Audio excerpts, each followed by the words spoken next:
the story being, God tells us that this person who was involved in, doing these sort of things, was actually being given knowledge to from God to be able to do these things. So he was not acting by his own self. The Quranic phrases are clear enough to give this impression to you that he was not acting by himself, but he was acting as God wanted him to act. So it's basically God is the one who decided to kill the boy, because God is the one who gives life. God is the one who gives death. So there's no problem there.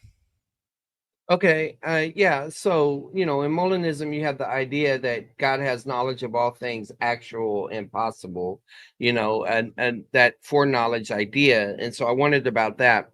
Um, Talk to me about Surah Al-Basa. There came unto the prophet or whatever, a blind man interrupting, who perhaps would say that he may grant knowledge because the prophet frowned, right?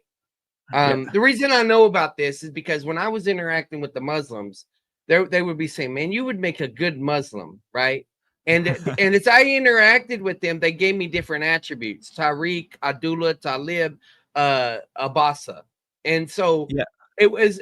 They sometimes they would get frustrated with me, and I said, "Okay, well, here's the thing: if I'm blind from y'all's perspective, spiritually, right, and I'm interrupting, okay, how should you respond?" And so I pointed to that idea of he was frustrated, right? But he said, "Who's to perhaps say that he may grant knowledge?"